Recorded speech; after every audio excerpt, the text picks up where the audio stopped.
Kumusta mga kaibigan? Sa video na ito, tatalakayin natin ang isa sa pinakamalalim na aspeto ng ating pananampalataya, ang pagkakakilanlan ng Diyos.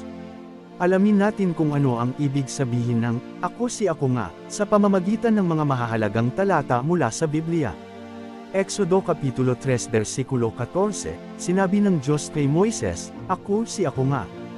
At kanyang sinabi, "Ganito ang sasabihin mo sa mga anak ni Israel, Ako nga ang nagsugo sa akin sa inyo."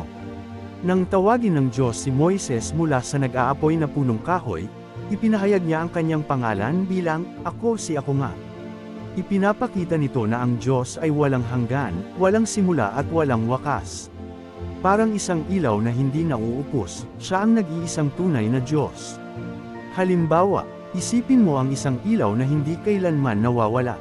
Ganito ang Diyos, hindi kailanman nagbabago, palaging nariyan para sa atin.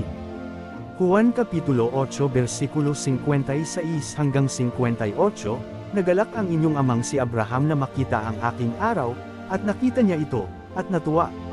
Sinabi nga ng mga Hudyo sa kanya, "Hindi ka pa 50 taon, at nakita mo na si Abraham."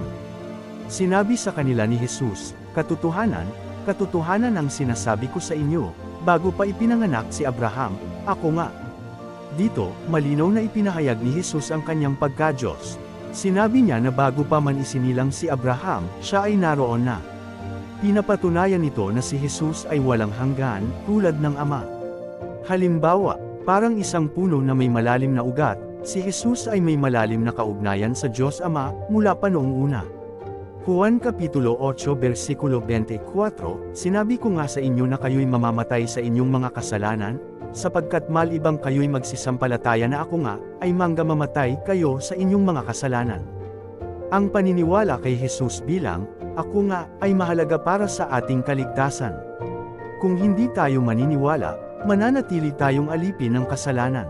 Halimbawa, para itong isang mapagkakatiwalaang daan patungo sa kaligtasan. Kung hindi tayo susunod, maliligaw tayo sa ating mga kasalanan. Juan Kapitulo 13 versikulo 19, "Mula ngayon ay sinasabi ko sa inyo bago mangyari, upang, kapag ito'y nangyari, kayo'y manampalataya na ako nga."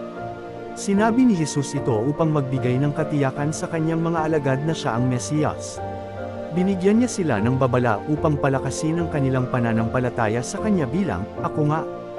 Halimbawa, para itong isang babala bago dumating ang bagyo. Kapag alam natin ang darating, mas handa tayong harapin ito. Juan Kapitulo 17 versikulo 3, "At ito ang buhay na walang hanggan, na ikaw ay makilala nila na iisang Diyos na tunay, at siya mong sinugo, si Hesukristo." Ang pagkilala sa Diyos at kay Jesus bilang, "Ako nga," ay nagbibigay sa atin ng buhay na walang hanggan. Ito ang layunin ng ating pananampalataya, ang makilala ang Diyos at magkaroon ng relasyon sa Kanya. Halimbawa, parang pagtuklas ng isang kayamanan na nagbibigay ng tunay na kasiyahan. Ang pagkilala sa Diyos ay nagbibigay ng walang hanggang kaligayahan at kapayapaan.